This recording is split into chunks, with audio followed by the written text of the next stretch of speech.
सुदिवास से हैं, और करनाल से हमारे डॉक्टर राम कुमार जी हैं, और फतेहाबाद से हमारे भाई मुकेश जी हैं, और सरसा से हमारे भाई विशाल प्रजापति जी हैं, और पृथ्वी हमारे बुन्ना से हैं, रोहतक से हमारे अभी लोकीराम जी आ रहे हैं, और कैथल से हमारे ओम प्रकाश प्रजापति जी अभी 1-2 मिनट में आ जाएंगे। बात ये हमने आपको इसलिए बुलाया है कि 28 तारीख को गुरुदक्ष महाराज प्रजापति की हम जयंती मनाने जा रहे हैं हिसार के अंदर अनाज मंडी में, और पूरे प्रदेश से प्रजापति समाज के साथी वहाँ पर आएंगे, माताएं बहनें भी आएंगी, और इस जयंती को हम बड़े धूमधाम से त्यौहार का रूप में हम इसको मनाते हैं, हर साल मनाते हैं और ये भी मनाएंगे। और मुख्य अतिथि के तौर पर आदरणीय हमारे कांग्रेस पार्टी के विपक्ष के नेता चौधरी उपेंद्र सिंह जी हुड्डा मुख्य अतिथि होंगे, और अध्यक्षता हमारे आदरणीय बहुत ही लोकप्रिय नेता चौधरी उदय भान जी जो कांग्रेस पार्टी के प्रदेश अध्यक्ष हैं, वे उसकी अध्यक्षता करेंगे। और भी अन्य नेता जैसे हिसार से हमारे भाई सांसद भाई जयप्रकाश जी हैं, और रोहतक से सांसद भाई दीपेंद्र जी हैं, और मेरे बड़े भाई वीरेंद्र सिंह जी हैं प्रोफेसर साहब, और भी अन्य कांग्रेस पार्टी के विधायकगण और पूर्व सांसदगण और दूसरी पार्टियों के साथी भी इस प्रोग्राम में हिस्सा लें। ये प्रोग्राम सेम डे रहने वाला है। वो कार्यक्रम आजाद नगर में भी है, श्रवण कुमार वर्मा भी एक तरह से उसमें आपकी भी फोटो लगी उस कार्ड में, और कार्यक्रम कह रहे हैं कि आजाद नगर में करें और आप लोग ये चाहते हैं कि अनाज मंडी में हो। ये क्या मतलब विवाद क्या है? ना देखो कोई विवाद नहीं पंडित जी, आपने पता नहीं चीज़ का। अगर कोई आदमी गलतफहमी से अगर कोई पोस्टर बनवा ले नहीं, उसका इसका इशू नहीं होता। आज से 3 दिन पहले चंडीगढ़ से प्रोग्राम जारी हुआ है पूरा 1 महीने का। सबसे पहले प्रोग्राम आज का दिन का है, करनाल के अंदर भाई दीपेंद्र जी का प्रोग्राम है। उसका बाद में एक 25 तारीख का प्रोग्राम है, फिर एक 28 तारीख की जयंती का प्रोग्राम है, और उसके बाद में 3 तारीख का प्रोग्राम पिछड़ा वर्ग का सोनीपत के अंदर, और जो 28 तारीख का प्रोग्राम है जो दक्ष जयंती है पूरा हरियाणा की, इसको मनाने का जुम्मा आपके भाई अपने भाई को रामनिवास घोड़ेला को सौंपा गया है। इसका चेयरमैन मेरे को बनाया है, पार्टी ने बनाया है, ना कि मैं मान लिया अपना बने, ठीक है नहीं। वहाँ चंडीगढ़ से इशू हुआ है प्रोग्राम। और 3 तारीख का जो पिछड़ा वर्ग का प्रोग्राम है उसका चेयरमैन अपने सुरेंद्र पवार सोनीपत के एमएलए उनको बनाया है। ये अलग अलग जिम्मेवारियाँ दी गई है। देखो किसी भाई अगर कोई ये भाई अपनी तरफ से अगर कोई कहे कि मैं वहाँ करूँ, ऐसा तो नहीं होगा नहीं प्रोग्राम। देखो कोई ये कोई कम्युनिटी सेंटर में छोटा प्रोग्राम होता है भाई, ये एक प्रदेश स्तरीय सम्मेलन है, इसको हम अच्छी बड़ी धूमधाम से मनाएंगे। हम अनाज मंडी के अंदर करेंगे, कई हज़ार आदमी कई हज़ार मारी माताएं बहनें उस प्रोग्राम के अंदर आएगी। हमारे को पार्टी ने जिम्मेवारी दी है भाई, चेयरमैन हमारे को बनाया। ये जो कार्यक्रम है ये राजनीतिक है या गैर राजनीतिक? देखो प्रोग्राम तो गैर राजनीतिक है, जो कोई समाज का प्रोग्राम होता है वो गैर राजनीतिक होता है, परंतु जब उसे मुख्य अतिथि जो भाई आता है जिसको हम मुख्य अतिथि बनाते हैं वे राजनीतिक होते हैं। ये जैसे कि हमारे अब कांग्रेस पार्टी से हमारे 10 साल के मुख्यमंत्री रहे आदरणीय हमारे नेता चौधरी उपेंद्र सिंह जी हुड्डा, उसके अंदर मुख्य अतिथि होंगे। देखो जो आदमी आएगा वो भाई आपकी बात तो रखेगा, परंतु प्रोग्राम गैर राजनीतिक है। सभी पार्टियों के साथी उस प्रोग्राम में हिस्सा भी लेंगे और अपने गुरुदक्ष महाराज को जन्मदिन को अच्छी तरह से मनाएं भी। घोड़ेला जी एक श्रवण वर्मा भी प्रोग्राम कर रहे हैं 28 जुलाई को, वो कह रहे हैं कि भूपेंद्र हुड्डा वो बता दिया वो गलतफहमी है, उसकी गलतफहमी है। बीजेपी भी कर रही है। हाँ बीजेपी कर रही है बिल्कुल, सभी राजनीतिक दलों से। नहीं बिल्कुल ठीक बात है। सुनो बिल्कुल ठीक बात। देखो भाई 1 महीने सामने ये गुरुदक्ष महाराज जी की जयंती वैसे मनाते हैं, वैसे पूर्णवासी के दिन होती है, परंतु सरकार ने पीछे से 27 तारीख फिक्स कर दी थी, परंतु हमने 28 तारीख का संडे है, 27 तारीख को हमारे नेताजी का प्रोग्राम था, इसीलिए हमने 28 तारीख रखी है। तो 20 तारीख को मुख्यमंत्री जी आ रहे हैं, बड़ी अच्छी बात है, उनका भी स्वागत है, करे। ये कोई बात थोड़ी है, कोई बुलाएगा चल जाएगी। जो प्रोग्राम अगर समाज का है, गुरुदक्ष जयंती है, गुरुदक्ष जयंती हम रोज़ हमारे घर में फोटो है बहुत बड़ी दक्ष महाराज की, उसका आज हम उसका प्रणाम करते हैं। तो अगर कोई हमारे समाज के साथी हमारे कहीं बुलाए तो हम क्यों नहीं जाएँ? हाँ जी गंगवा जी सुन तो गंगवा जी, हाँ ये नाम बताना पड़ा। गंगवा तो बहुत गंगवा नहीं, रणबीर गंगवा जी हमारे आदरणीय है, डिप्टी स्पीकर है सरकार में, सीनियर हर चीज़ के अंदर। बुलाएंगे उनको भी, क्यों नहीं बुलाएंगे, कोई बात थोड़ी बुलाएंगे, हमारे घर के रिश्तेदार है वे। सर 28 तारीख का एक प्रोग्राम है भूपेंद्र गंगवा जी ने रखा है बरवाला अनाज मंडी में। बिल्कुल ठीक बात है। तो ये दो प्रोग्राम दो है, जनता एक है, तो समाज इकट्ठा कैसे हो पाएगा? प्रोग्राम वो समाज का प्रोग्राम नहीं, वो एक राजनीतिक प्रोग्राम है। वो मान हल्के की तरफ से कर रहे हैं, मैंने देखे थे पोस्टर उसके। अब हल्के तो हरियाणा में 90 है और 90 हल्के हैं, और 90 हल्का के बीजेपी के भी है, कांग्रेस के भी उसमें आदमी, जेजेपी के लोकदल के भी है। राजनीति तो हर आदमी करता है नहीं, तो वो मान लिया आपकी हल्के की तरफ से प्रोग्राम कर सकता है। कांग्रेस पार्टी में बहुत नेता है, किसी को कोई बुला सकता है, उसमें अच्छा लगता है भाई। हल्के के अंदर, बरवाड़ा हल्के के अंदर अगर कोई बड़ा नेता आता है तो कांग्रेस पार्टी मजबूत होती है, अच्छी बात है, करे प्रोग्राम। इस तरह के सामाजिक प्रोग्राम अलग अलग तरीके से या अलग अलग दलों में जो हो रहे हैं, तो कहीं ना कहीं भविष्य की राजनीति को सिक्योर करने के लिए तो अलग अलग ना, इसके अंदर कोई भी ऐसी बात नहीं है, इसके अंदर कोई बात नहीं है, कोई अलग अलग धड़ा की बात नहीं है, अलग अलग धड़ा की बात नहीं है। देखो कोई बीजेपी के साथ जुड़ रहा है, कोई कांग्रेस के साथ जुड़ रहा है, कोई लोकदल के साथ जुड़ रहा है, कोई जेजेपी के साथ जुड़ रहा है। तो देखो हर आदमी ये सोचता है कि जब कोई शादी ब्याह हो अपने घर, तो आप अपने नेताओं को निमंत्रण देते हैं, और उसमें लगभग उसकी पार्टी के नेता ब्याह शादी में आते हैं। 1-आधा% तो कोई दूसरा आ जाए, अलग बात है, होते हैं रिलेशन ब्याह शादी में। तो ये मान ले जो है नहीं अपना ये त्यौहार गुरुदक्ष महाराज जी का, ये भी एक बहुत अच्छा त्यौहार है, इसलिए इसमें उन्हीं की पार्टियों के नेता आते हैं भाई, उनको बुलाते हैं।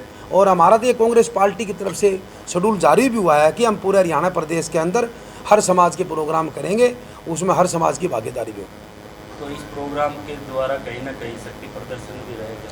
नहीं, शक्ति प्रदर्शन किस चीज़ का बताओ? आने वाले विधानसभा चुनाव ना, विधानसभा का चुनाव तो देखो भाई सबने बेरा है, मैं 15 साल से मेहनत कर रहा हूँ, शक्ति प्रदर्शन करने की जरूरत ही नहीं है। मैंने अनेक रैलियाँ कर रखी है, मेरे ज़्यादा हिसार में किसी ने रैली नहीं कर रखी। 4 रैली तो मैंने पहले ही 1 साल पहले पिछड़ा हुआ रखी करी है पूरे हरियाणा के अंदर। मैंने फतेहाबाद करी है, मैंने कैथल करी है, मैंने सोनीपत करी है, मैंने भिवानी करी है, रैलियाँ करी। उसके बाद में मैंने रोहतक भी करी है, हमारे भाई लोकी राम जी और रहते उन्हें सब ने मिल के रोहतक भी करी थी रैली।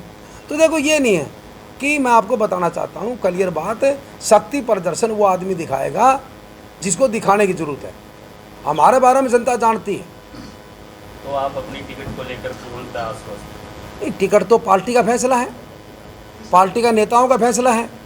आदरणीय हमारे नेता चौधरी भूपेंद्र सिंह जी हुड्डा और पार्टी के प्रदेश अध्यक्ष चौधरी उदयभान और हमारे आदरणीय नेता राहुल गांधी जी, खड़गे साहब, बाबरिया साहब, सबका फैसला है कि हरियाणा प्रदेश के अंदर हम टिकट उनको देंगे जो आदमी जिताऊ होगा। और जिताऊ का बारे में आपको बता देता हूँ, जिताऊ के बारे में 2019 के अंदर भी ये चर्चा रही है पूरी आज तक भी कि बरवाड़े की टिकट अगर घोड़ेला के पास होती तो वो जीतता, और आज भी ये चर्चा है, इसमें कोई शक नहीं। जिताऊ का मापदंड जनता बोलेगी जी, मैं नहीं बोलता कोई। हाँ, सुनने में आया जैसे राजस्थान में सर्वे के आधार पे दिया था और जो उम्मीदवार 2 पर आ रहे थे उनको टिकट काट दी गई थी, वो कह रहे हैं हरियाणा में भी लागू किया जाए। होगा फिर। आप 2 बारी कहाँ आ रहे हैं, आप 1 बारी आ रहे हैं 14 में, 19 में निर्दलीय लड़ा था मैंने चुनाव।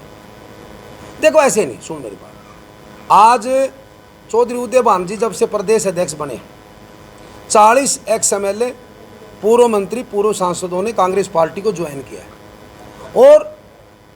और भी अनेक पार्टियों के पदाधिकारी उन्होंने भी ज्वाइनिंग करी है। उससे कांग्रेस पार्टी को मजबूती मिली।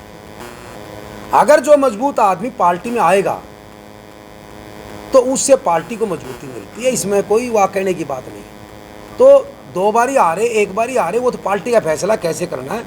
बाकी आज तक हमारी जो बात है, हम जब राहुल गांधी जी की मीटिंग थी, मेरे को बुलाया गया था, 42 आदमियों की सारी मीटिंग थी आज से करीब 10-12 दिन पहले, उसके अंदर भी यही मुद्दा था कि हम हर समाज को तो मान सम्मान देंगे टिकट बंटवारे में और संगठन में, और उसके अलावा भी जो आदमी जिताऊ होगा उसको हम टिकट देंगे। हालांकि वर्तमान विधायक को लेकर आप कह रहे हैं कि कार्यप्रणाली कैसी है, उनका कार्यकाल कैसा रहा वर्तमान विधायक है, और आपने कितने चक्कर जो है अपने हल्के के लगाए? चक्कर तो भाई जे कोई गिनती के मारा तो बेरा पाटन मन तो बेरा मन कितने मार दिए। 15 साल होगी, 15 साल होगी। मेरे बारे में हल्का जानता है, आपको बताऊं, सभी भाइयों के चैनल देखने लग रहे हैं तो हल्के की बात एक ऐसी है कि हल्के की बात नहीं है। मेरा बारे में पूरा प्रदेश में बेरा की रामनिवास का, मैं मध्य जमीन से जुड़ा हुआ आदमी, ठीक है नहीं, बाकी ऐसी कोई बात नहीं है। हल्का भी ठीक है और पूरा प्रदेश में भी ठीक है। बाकी अब ये देख जयंती है, जयंती के बाद में सारा काम साफ हो जाएगा। जैसे विधायक पहले के के कार्यकाल बाद के बारे में में नहीं बताया। है जी, विधायक के कार्यकाल बरवाला के, किसका कौन सा विधायक है? बरवाले के वर्तमान विधायक है, उसके कार्यकाल को लेकर आपको ई बाड़ा के बताऊं, गेरडे के बता दूं? ई बाड़ा की भी कीमे को नहीं। अगर नंबरा की बात करें तो हल्का बरवाड़ा बता देगा, जनता बता दे क्या नंबर देने हैं। और इससे गेरडे के भी को नहीं, भाई बेद की दोनों है, कोई नहीं है। लोग पिछली बार जो कांग्रेस पार्टी की सरकार थी, चौधरी उपेंद्र सिंह जी हुड्डा का राज था और बरवाड़ा के हल्का अपने भाई रामनिवास गोडेले को याद कर रही है। वर्तमान समस्याएं क्या लग रही हैं आपको जो विधायक जो है दूर नहीं कर पाए? देख समस्या तो ये है बरवाड़ा की, बरवाड़ा में एक तो पानी की निकासी की बात है। अब जैसे कि मेन रोड तो 10 साल के अंदर ऊंचा उठा दिया, परंतु जो कॉलोनी है नहीं, मोहल्ला है, सारा डबो दिया। एक जो सीवरेज व्यवस्था है उसका समाधान नहीं हुआ। सीवरेज का जो पानी ठोड़ की ठोड़ खड़ा है, जनरेटर है वे टेक रखे हैं। आज 10 साल से जनरेटर सड़कों पर टेक रखे, ईब भी टेक रखे, नई सीवरेज लाइन। और दूसरी बात जैसे कि बच्चों की पढ़ने की बात है, हमारे समय में एक कॉलेज बनवाया। और लड़कियों की, जहाँ तक हमारी बहन बेटियों की बात है, बहुत तगड़ी समस्या है। अगर जनता ने मौका दिया और हरियाणा प्रदेश में कांग्रेस पार्टी की सरकार, सारे काम ठीक बन गए नहीं तो बरवाड़ा में कॉलेज बनाने का काम करेंगे। ये मेरी एक बड़ी प्राथमिकता से बात। गोडेला साहब, पहले चुनाव शिला अभियान में महिला लड़ी, इस बार महिलाएं, एक तो संजना साथ और दूसरा स्वीटी बुरा ने भी एक तरह से अनाउंस हो गया कि वो भी मैदान में उतरने की इस बार की वो है प्लानिंग एक तरह से। क्या लगता है, 2 महिलाएं अगर मैदान में होंगे तो कहीं ना कहीं फर्क पड़ेगा? लोकतंत्र देश के अंदर, इस प्रदेश और देश में हर आदमी का अधिकार है चुनाव लड़ने का, कहीं से लड़ सकता है। वोट जनता ने देने, जनता फैसला करेगी, मैं थोड़ा फैसला करूंगा। सरकार ने क्रीमी लेयर की कीमत बढ़ा के 6 से 8 की है। हाँ बिल्कुल हमने पिछड़ा वर्ग का वोट बढ़ा कर, बिल्कुल। तो उससे क्या फायदा सरकार को होगा, क्या होगा? देखो, हमने जो 4 रैलियां करी उसका यही कारण था कि सेंट्रल गवर्नमेंट में 8 लाख रुपये क्रीमी लेयर और प्रदेश में खट्टर साहब की जब सरकार थी तब उसकी 6 लाख कर दी। और ये भी कर दिया कि उसकी इनकम सारी उसके अंदर जुड़ जाएगी, चाहे वो 4th क्लास कर्मचारी हो। तो हमारे प्रदेश के जितने भी बैकवर्ड के साथी थे, उनकी सबकी एक मांग थी कि भाई जैसे हुड्डा साहब विपक्ष के नेता, उन्होंने विधानसभा में स्पेशल ये मांग रखी थी विपक्ष का होते हुए कि आगे भी देखो 8 लाख तो थी, हम इसको 10 लाख करेंगे। परंतु सरकार ने जब से नायब सैनी जी हमारे मुख्यमंत्री बने हैं, इन्होंने कहा कि हम 8 लाख रुपये करेंगे, परंतु हुड्डा साहब फिर भी ये करेंगे हम 10 लाख करेंगे, परंतु 10 लाख नहीं करी, 8 लाख। और एक वो क्लास 1-2 के अंदर, जैसे कि जब हमारी सरकार थी कांग्रेस पार्टी की, हुड्डा साहब मुख्यमंत्री थे, तो हमारी 90-92 से मांग थी कि हमारा 27% आरक्षण पूरा दिया जाए। परंतु हुड्डा साहब ने हमारा क्लास 1 के अंदर 10% बैकवर्ड ए को और 5 बैकवर्ड बी को 15% देने का काम किया बिना मांगे। परंतु इस सरकार ने 10 साल के अंदर कुछ नहीं किया। और अब नायब सिंह सैनी ये कह रहे हैं कि मैं इसका 27 करूँगा। एक बार तो क्या हुआ जी, जैसे घोषणा करी थी गुड़गांव के अंदर, घोषणा करने के बाद में अपने पोर्टल से ही उन्होंने हटा लिया, गायब कर दिया, पता नहीं क्या दबाव था। और अब दोबारा ये कह के हम लागू करेंगे, ये भी पता नहीं क्या दबाव है। ये दबाव की राजनीति कर रहे हैं। और भी कई काम है, जैसे माटी कला बोर्ड की बात है। माटी कला बोर्ड जब हुड्डा साहब की सरकार में बनाया, हमने कहा हुड्डा साहब को आज 10 साल के अंदर कोई उसको अमली जामा नहीं पहना है। कैश कला बोर्ड की बात है, एक आवे पजावे की ज़मीन की बात है। हमारी सरकार में हुड्डा साहब ने 5 किले ज़मीन जो मिट्टी के बर्तन बनाते हैं, गांव में बड़ी तकड़ी तकलीफ है। जिस गांव में ज़मीन नहीं है, मिट्टी के बर्तन बनाने वाले हमारे प्रजापति समाज के साथी हैं, उनको ज़मींदार खोदने नहीं देते। जायज़ बात है, क्यों खोदने देंगे भाई? आपका किला ऊंचा नीचा क्यों कराएंगे? पहले ज़मीनें तो बहुत पड़ी रहती खाली, आजकल तो सारी ज़मीन यानी उपजाऊ हो रही है, तो इसलिए उनको दर दर की ठोकरी खानी पड़ रही है। तो हुड्डा साहब का फैसला था हमारी सरकार में कि हर गांव में, जिस गांव में बर्तन बनाने का काम कोई प्रजापति समाज का भाई करता है, उसको हम 5 एकड़ ज़मीन देंगे। जिस गांव में पंचायत की ज़मीन है वह दे देंगे, नहीं है तो हम एक्वायर करके देंगे। इन्होंने उस पॉलिसी को बिल्कुल बंद कर दिया। एक और, जैसे कि 100 वर्ग गज के प्लाट की बात है, हमारी सरकार में 3,92,000 प्लाट 100 वर्ग गज के प्लाट दिए थे कांग्रेस पार्टी की सरकार में हुड्डा साहब ने। इन्होंने 20,000 प्लाट देने की घोषणा करी है हमारे नायब सिंह सैनी जी की सरकार ने। 20,000 प्लाट भी कौन से आपको बताना चाहता हूँ, जिन प्लाटों का कब्जा हमारी सरकार में उन लोगों को नहीं मिला था। रजिस्ट्री तो हमारी सरकार में होगी थी पर तो कब्जा नहीं मिला, सिर्फ इन्होंने कब्जा दुआने का काम करे। हमारी सरकार, हमारी पार्टी ने कहा है, हमारी पार्टी का फैसला है कि 100 गज का प्लाट देंगे, 2 कमरा का सेट, लैट्रिन बाथरूम रसोई हम बढ़ा के भी देंगे। एक बच्चों का वजीफा की खास कर बताता हूँ आपको बात, बच्चों का जो वजीफा है हमारी सरकार में 50 रुपये से लेकर 550 रुपये तक वजीफा मिलता था सरकारी स्कूल में। इन्होंने वो वजीफा बिल्कुल बंद कर दिया।